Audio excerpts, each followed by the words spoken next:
You're listening to The Taylor Marshall Show, episode 69, How to Read the Summa Theology, that's the Summa of Thomas Aquinas, in 1 year.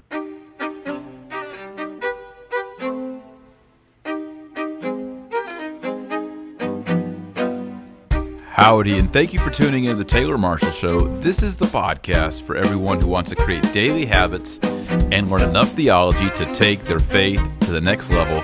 And my goal this week is to share with you an interview that I did in the New St. Thomas Institute with Dave Palmer, a great layman, on how he read the Summa in just 365 days. Well, today's show is a little bit different. We have an interview with Dave Palmer, as I mentioned in the intro. And before we get into that, just a few announcements. I shared several weeks ago that Joy and I are having a new baby number 8, and I just got a call a couple hours ago from Joy. She just went to the first doctor's appointment. Everything is looking great. The little baby's healthy, and the doctor was very pleased. Joy's healthy, so thank you so much for all your prayers. We certainly need them moving forward. And I wanted to invite you to a live webinar this Thursday. 2 weeks ago, I did not record the podcast. I'm sorry for that, because I was preparing for a live webinar on Divine Mercy in time for the Feast of Divine Mercy, which is the Sunday after Easter. And it was fantastic. We had over 700 of you live on our webinar. We talked about St. Faustina and how she was persecuted. We talked about how her writings were suspect of heresy, how they were banned and they were put on the index of forbidden books. Sorry about that. And how a cardinal from Poland, Karol Wojtyła, turned it all around, and how his advocacy for the devotion to Divine Mercy and for Sister Faustina not only led to her canonization, but to him becoming a pope, and him becoming a saint, and him canonizing, I guess that's the right word, codifying the Feast of Divine Mercy. It was a great webinar. We gave away a lot of free books. We gave away a year tuition to the New St. Thomas Institute to one lucky winner. And we're doing another one this Thursday. It's on Mary and the Eucharist. We're going to talk about how you can have a renewed life by increasing and understanding your devotion to Mary and the Eucharist, probably the two main doctrines most misunderstood by Protestants, and I would say maybe even most misunderstood by Catholics themselves. So we already have close to 600 people signed up, and I would encourage you to go ahead and register and be part of our live webinar. I'm going to give away some free books and some more free goodies and some resources, and it'll be a good time. So please, I'll put the link in the show notes. Just go to taylormarshall.com, and hit podcast, weekly podcast at the top of the page. Look for episode 69, that's this episode, and you'll find the link where you can register. If you're listening to this on my blog, you just look beneath the play button, and we'll put the link there so you can sign up for our live webinar. It's going to be lots of fun, just like always. Also, this podcast is brought to you by the New St. Thomas Institute, and enrollment is open until next week. We have a few spots left. If you'd like to join, we have a discounted tuition going on right now, a sale after Easter, 40% off. You're going to get free books. You're going to get bonus MP3s. You're going to get our new digital library, so you're going to get the entire Summa searchable. You're going to get the Bible in Greek. You're going to get it in Latin, English, searchable. You're going to get the entire Catholic Encyclopedia. You're also going to get our audio archive, which is a new thing we just added. It makes it super easy to listen to our MP3 classes and Aux Talks inside the New St. Thomas Institute from your mobile device. Lots of neat stuff. So if you want to do that, I'd encourage you to sign up before spots run out and before enrollment closes next week. Now, we're about to hear from Dave Palmer. We sat down for an interview. This was an interview that we did in the New St. Thomas Institute last year. And I thought, this is a great topic because more and more people are getting into reading the Bible every year. And I want to encourage more and more people to read Thomas Aquinas every year. Because my opinion is we have a lot of people doing theology, but they just don't know what they're doing because they don't have a good base. It's like working out and not knowing how to get into a squatting position, or not knowing how to bench press, or not knowing how to do a military press, or getting into running and not knowing the form of running, how to keep your body. If you don't do that, you get going and then you get an injury, usually within a month or two of getting serious about that exercise. And I think the same thing happens in theology. People get into it, they start reading, and they get into injuries. And injuries in the spiritual life can be discouragement, but it also can mean things like material heresy and having wrong views of salvation, wrong views of God, wrong views of Christ, Our Lady, the Eucharist, etc. So it's important that we get the foundation right. It's important that we know the structure, quote unquote, of the lifts or of the exercise. And there's no better way to do that than reading the Bible and then reading Thomas Aquinas. He is the great Catholic theologian for our times, the great Catholic theologian of all times. He's the universal go-to guy. So today we're going to talk about how Dave Palmer, and many of you may even know Dave Palmer, he is the voice of Catholic radio here in North Texas. And you hear him all the time, all day long, and even on his show. And he loves Thomas Aquinas. I met him in a class, a graduate course on Thomas Aquinas, and I've always been impressed by his passion and his love for Thomism. So we sat down and we talked about how he read the entire Summa Theology, the entire Summa Theologica in 1 year. So sit back, relax, and enjoy this lesson, this interview from the New St. Thomas Institute. Here's Dave Palmer. Dave, thanks for joining us today. Thank you very much. Never thought I'd be sitting in this chair. I didn't think I was qualified. Yeah, that's right. You got to read it like 5 or 6 times, right? No, you're an expert. You've read it. Now, a lot of people in the forums have been talking about making a plan to read the entire Summa. And I mean, it's a big work, right? And you actually had that dream, that goal, and you've done it several times. How did you get inspired to read the entire Summa Theologiae of Thomas? Well, I'll start off by saying it's impossible to do if you don't love it. Right. You know, if you start reading it and it isn't just a passion of yours, then you're never going to get through it because it's too much work. But I don't know. There came a time about 5 years ago where, after many years of really being intrigued with Thomas and kind of being intimidated in reading the Summa, it's like a light went on, and I said to myself, I am going to read the Summa. I'm going to read it from front to end. And I honestly have never met anybody that's done it. I don't know if you've done it. No, I've never done it front to end. I haven't.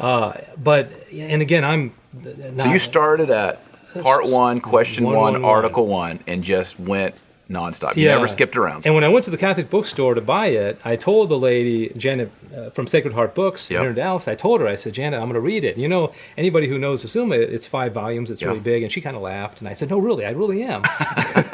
And I guess I had to convince myself. Yeah, that's great. I guess I just got into it. You know, it's like anything you love. And the funny thing is that it took me 9 months to read the first time. I highlighted the whole thing. Because that's how we're literally you highlighted it. I highlighted the whole thing. So if I had your copy right now, the whole thing is highlighted. And why did you do that? I did it because it forced me to read a little slower, and also to guarantee myself that I've read the whole thing. Because as I'm highlighting it, I know I've read it, and also I knew where I was. Yeah. You know, where did the highlighting stop? And so that took 9 months. How many highlighters is that? Did you keep count? No. How many highlighters to get through the Summa? I'm not sure, but probably about 10. To go through the whole thing. All the same color? Yeah, it's all yellow. Okay. I thought about the second time doing, pink or blue or second. 9 months took me the first time. I ended, I forget the date, but I ended one night. The next day, I started it again. I mean, I wasn't like, well, let's take a couple months off. I was like, so then I went through with a red pen and highlighted the most important parts, underlined, and I went through the whole thing with a red pen, and that took about a year. And so then after that, I said, I'm going to go through and just read the corpuses, the body of the. Good. And so went through and read all the corpuses. By that time, I realized, that's really the most important part of each article. But it was a blast. I enjoyed every minute of it. So there's people watching now thinking, okay, I could do this. I'm going to do it. They're fired up, right?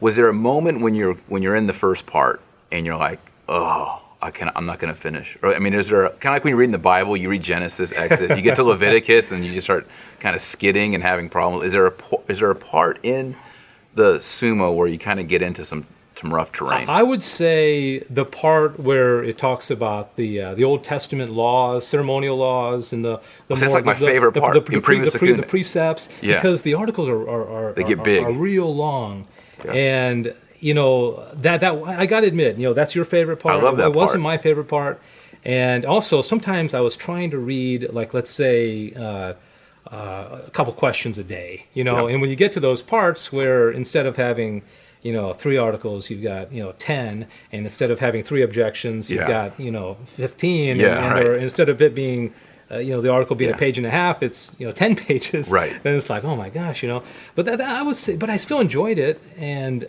but yeah, that wasn't my favorite part. Fortunately, the first part is my favorite part. The first part is? Interesting. Yeah, prima pars is my favorite part of the Summa. It's the most kind of philosophical. Yeah, because I've always been fascinated with how we, like, epistemology. How do we know things? How does God, what is his intellect like? Does God have a will? Predestination? The whole, the body-soul composite, the angels. The angels is a beautiful part of that. And I just thought, all of creation, kind of putting it all together. How do we relate to the dogs and the angels and God? And so, so the first part, by the time I moved through that, man, I was flying, and nothing was going to slow me down. Wow. For me, when people ask, I want to start reading the Summa, I usually tell them, and you can disagree, I say start with the third part, because it's about Christ and his life and the sacraments, and most people can connect with that, I think, maybe more easily. Would you encourage them to just plow right into first part? Well, one of my heroes, Taylor Marshall, on this very site, told me that it builds up to Christ, and so I kind of like it that way. I like, first of all, learning about the Trinity before you get into Christ. And so I remember you saying that in one of your introductory sessions, is that, and I always found it intriguing that, Thomas didn't start with Christ, or you got to get through 3/4 of the Summa before he really digs into it. So it intrigued me so much that I wanted to know. I took it very, very systematically, and I figured, because he wrote it, of course, very intentionally, and so I, kind of out of respect for Thomas, I said I'm going to read it in order, and I'm glad I did. But now, I don't know. I guess everybody has their different ways of reading it, but. In a previous course, we talked about the crescendo or the climax of the Summa, moving towards Christ. And Thomas did write it that way. There's a purpose. That's the dessert, and you work through the meal along the way. So for people, start at the beginning. And what about if they meet a part where they're confused? They give up? What did you do when you got to maybe some philosophical concepts, or he's referring to Averroes or obscure personalities he didn't know? Did you go and look them up, or did you just keep going? The first time I made a promise to myself that I was just going to plow through it. Right. And of course I didn't understand everything I read.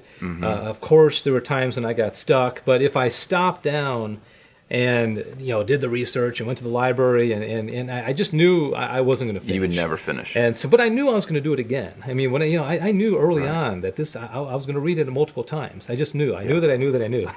Okay, so I want to find out about that.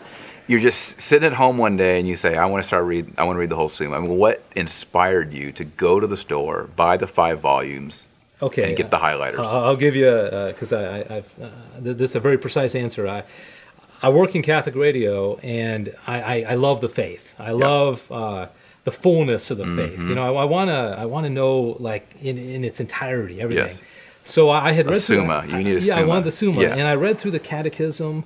And the Catechism is great for getting the answers, kind of like the answers. But I wanted to know kind of from whence the answers came. You wanted the hows and the whys. Hows and the whys. Yeah. And also, I was in a situation where when you work in Catholic radio, everybody sends you books. Yeah. So they give you books, and that's great. And so I would read a book, and I'd read about 2 chapters of it, and then somebody else would send me a book, and I'd say, okay, and put that one down because I'm interested in this one. Right. And finally, I got so frustrated with doing that I said, I want to read the best book, and of course, Scripture is the best book. Of course. Okay, and I had done this. I'd read through Scripture.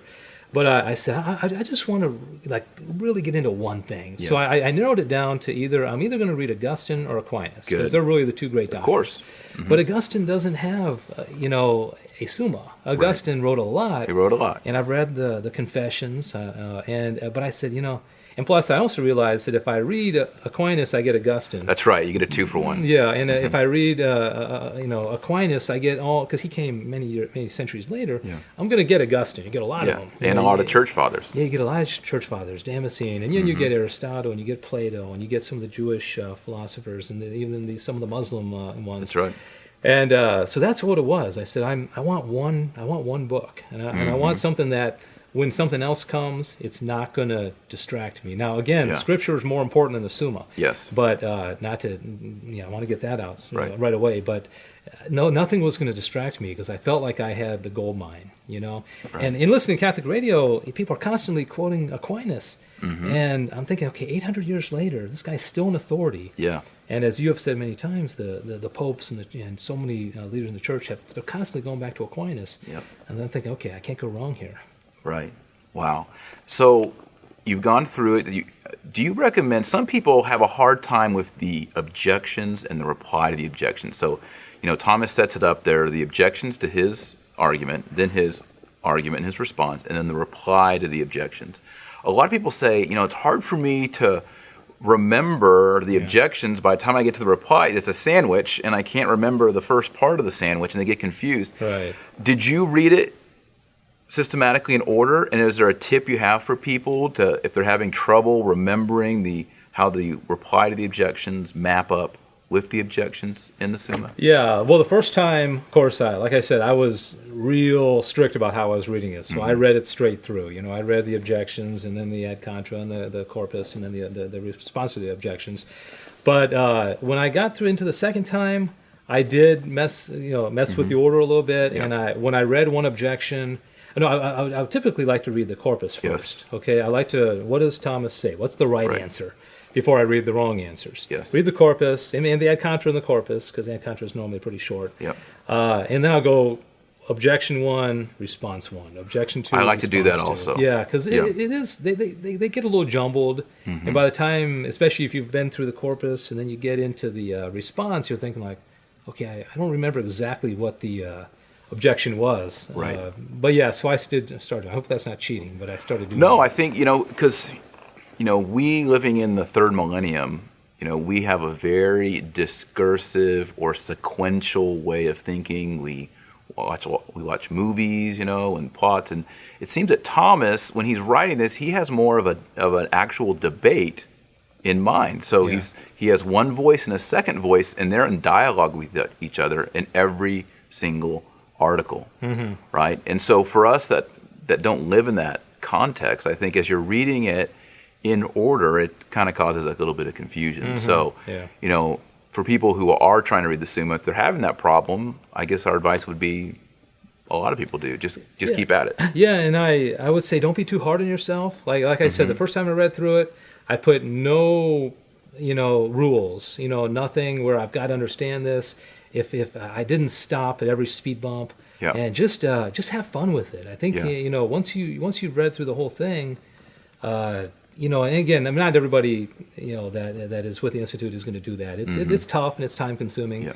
But I think once you've read through the whole thing, you just get a really great idea of the wholeness of it. I did a paper one time on Aquinas on abortion, and so I knew that he didn't tackle that straight on. He never had any question about abortion, but he did in some parts of it obliquely get to it. But you get an idea if somebody were to say, "Hey, did Thomas ever talk about this?" Well, if you kind of read the whole thing, at least in the back of your mind, well, yeah, he did mention that, but I don't know exactly where it is. But you've got to find that one. Yeah. Well, that's great. Well, we're going to take a break here, and we're going to come back. We're going to talk about how you can apply the Summa in your daily life and with your family, with your friends, your coworkers. Dave has some advice on that, especially as you're teaching your kids to have a more Christian, a more Catholic worldview, and using Thomas to help out for that. So thanks a lot, Dave. All right, and we'll be back in just a moment. We're continuing an interview with Dave Palmer. In the first segment, Dave talked to us about how he read the entire Summa 3 times and how you can also. And we're going to continue the discussion. We're going to talk about applying the Summa to our daily life and our interactions. So thanks for being back with us, Dave. Well, thank you. I'm glad I made the second segment. You didn't kick me out after the first. We That's didn't good. boot you, yeah. So in the first half, we talked about how to read the Summa, how to have the perseverance. How has that reading of the Summa over time affected your instruction as a parent, as a husband, as a colleague? Anything come to mind? Yeah, well, all the above. I mean, well, first of all, it kind of dispels the notions that we typically have. I mean, when people think of God the Father, they think of the bearded man up upstairs, maybe firing, throwing down thunderbolts, or they think of angels, the typical image that we get. But needless to say, in the first part that like we talked about, you really get a real detailed description of all these God and all the creatures. And as far as being a father, we have a cat and we have fish, and so I'll, going to like the fifth proof of the existence of God, I'll pull my 8-year-old or my 5-year-old daughters over, and I'll say, that's interesting that fish swimming around in the tank there.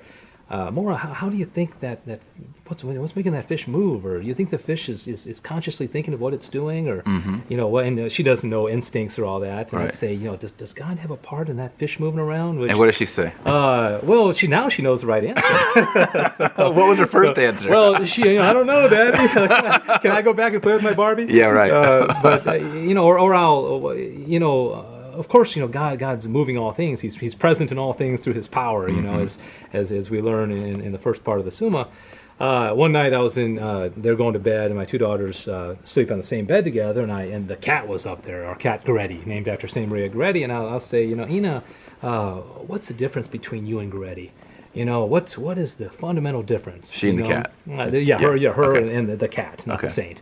Yeah. And they by now they know the answer. We have intelligence. The cat does not have an intellect. The cat doesn't have free will. When the cat messes up or throws up on the carpet, we don't spank it. Right. And we wouldn't spank our daughter if she threw up in the carpet either. But when she when they do something wrong, so it's really from a practical standpoint really cool. And even from my own standpoint, like I told you before we started here today, I don't look at anything the same anymore. I don't. If I see a grasshopper, or if I see a bird or a cloud or a tree, everything is different. Everything has changed because of having this new information, in my head. See, I think that's what's so great about reading Thomas Aquinas is it's not just like this intellectual, scholastic pursuit for the sake of knowledge, but it really does change your worldview. You see the world in a different way. Yeah. On the way over here, I saw a big flock of seagulls or geese or something. They were really high up and they were moving south. And I was just amazed by that and thinking about, the order of nature. And Thomas Aquinas loves the order of nature. He's a real student of Albert the Great in that way. Yeah. And I think as Catholics, we have to not just have a great awe and wonder for heaven, but we also have an awe and wonder for God's greatness in the glory of creation as He's made it. And Thomas is able to bring all that together. Especially since in our culture today, especially with the media and how important that is in forming minds, God is pretty much taken out of the picture. So everything has kind of a scientific explanation. Everything can be, I guess, kind of a positivism type of approach. Where if we can't explain it, then we're not going to talk about it. Right. But it does bring God into everything. Of course, if God isn't here, you and I can't have this conversation. Yeah. And so and also I teach a high school class online, the Summa. And one thing I tell the kids, I said, if you're praying less because you're reading the Summa, then I've been a failure. And so you're doing it wrong. Yeah, you're doing it wrong. So you also every now, quite often have to say, God, thank you for those seagulls, thank you for those ducks, that bird, thank you for our cat, even when he throws up in the carpet. Right. So when you're teaching these young people, what are the ages you're teaching Summa to? The youngest student I've had is 13, and the oldest would be 18. So it's generally 14, 18-year-olds, but there was one brilliant young guy that wanted to take it at 13. And tell us about him. I mean, was he able to comprehend at 13 Yeah, he told me that it was the best class he ever took. He was a guy that wanted to be a priest. Okay. I think he's a young man who knows exactly what he wants to do. Right. And he was into it. And he probably had to beg his mom and dad to let him take Aquinas at 13, but he did well. The mind develops as they get older. He didn't get 100. He didn't ace it, but for a 13-year-old to be reading Thomas and kind of getting it, that's pretty good. Yeah. Now, what about in daily conversations? You can't just, Thomas says in the, Secunda Secundae, question 92, people are probably going to glaze over and tune you out. But, are there opportunities in which the things you've learned, the things you've read have been able to be applied to conversations or helping people or your marriage or all of the above? Yeah, one of the important ones I've had this with, a lot of people and my kids in particular is that a lot of times when people say somebody dies, they'll say, well, I have an angel in heaven now, and without being too much of an intellectual snob, I'll say, well, actually you don't. Right. But the important thing is I say, well, if you say that, you discount the body.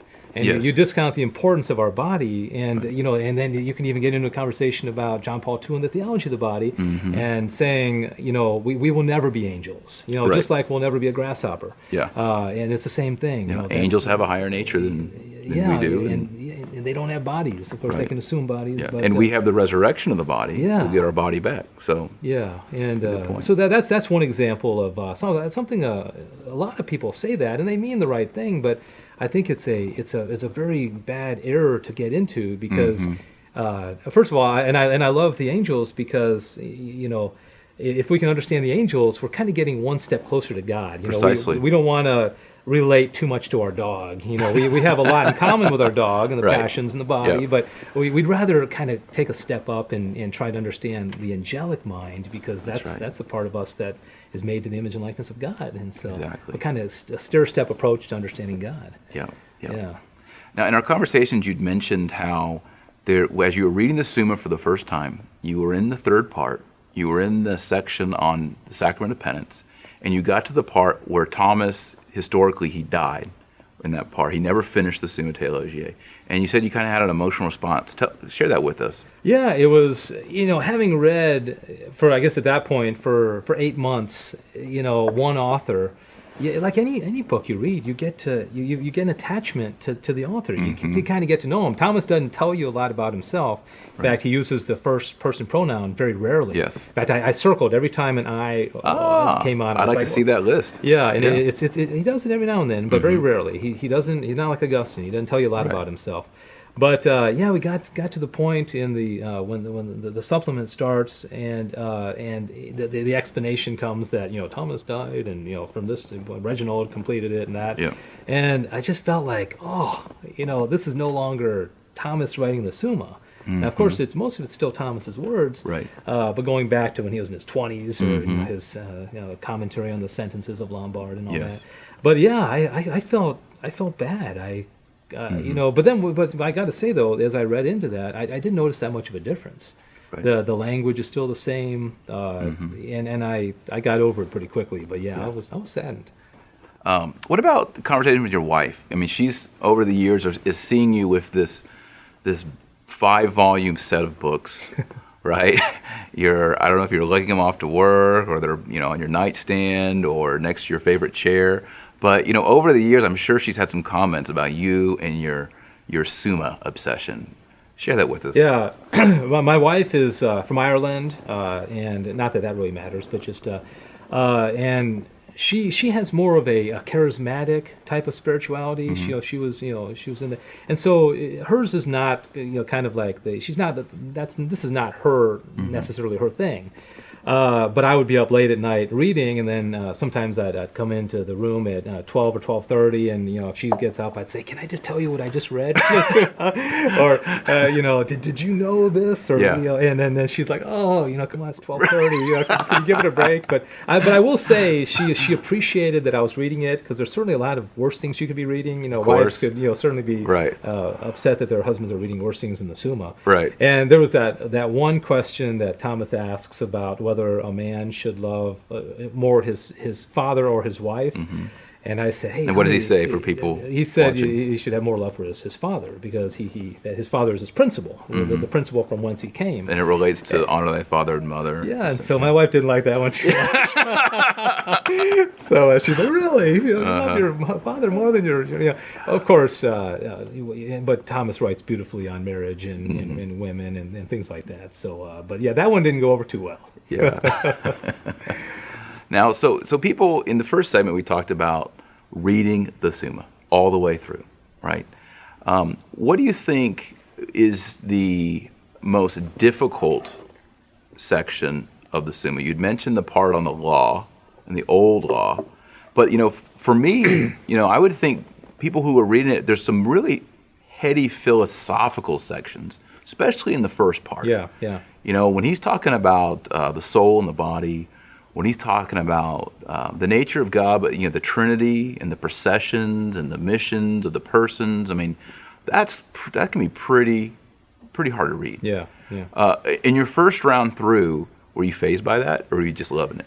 Oh yeah, I loved it, but I didn't understand everything. And to be honest with you, my favorite part is also what I consider to be probably the most difficult part, because when you get into the second part, he's talking about the virtues and the vices and sin, and that's not that difficult to understand. Sure. I mean, that's he puts it in a way that really is wonderful, but it's not that difficult. But the epistemology, and especially when it's coming, these things like intellectual species and how angels can come to know many things at one time, and abstracting, how our active and passive intellect. Yes. And I gotta admit, I don't 100% understand that right now. I mean, right. I teach it and I try to explain it as best as I can.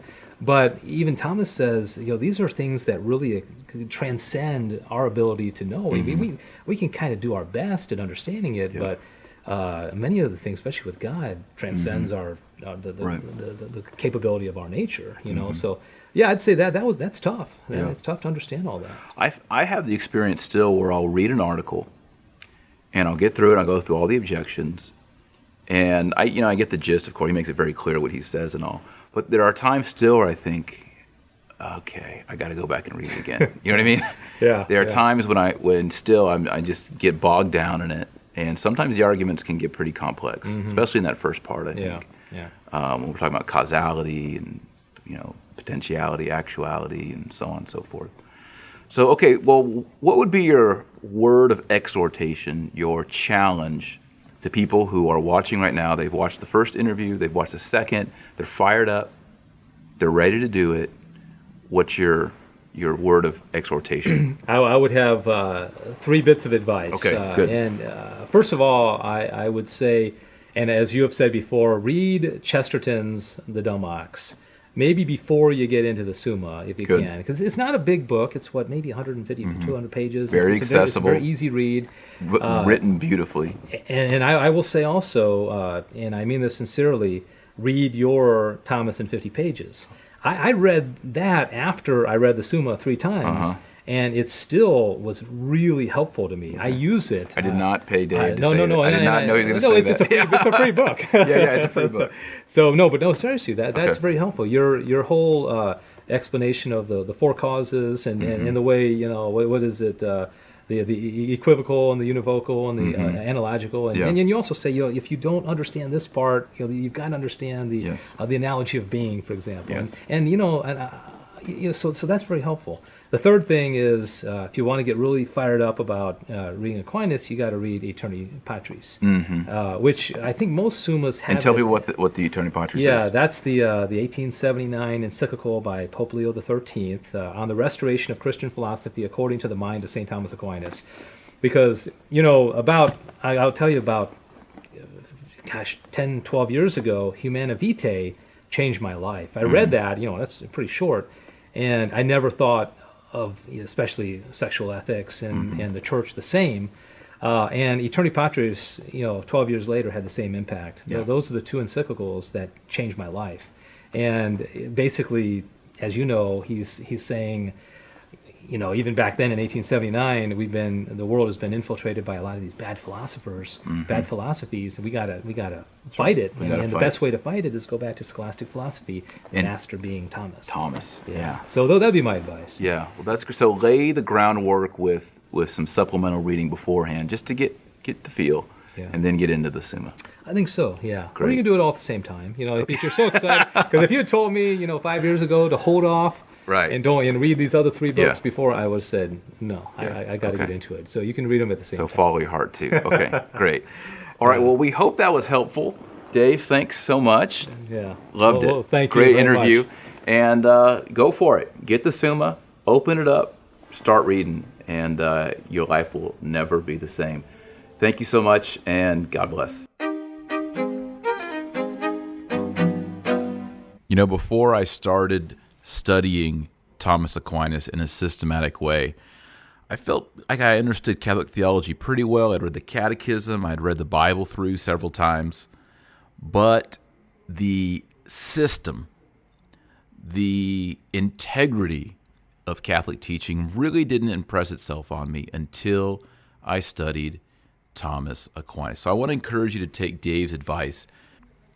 Start reading the Summa. And if you're intimidated, start with something small, a little intro. If you've never studied philosophy, if you've never studied theology, I'd recommend for you a free book.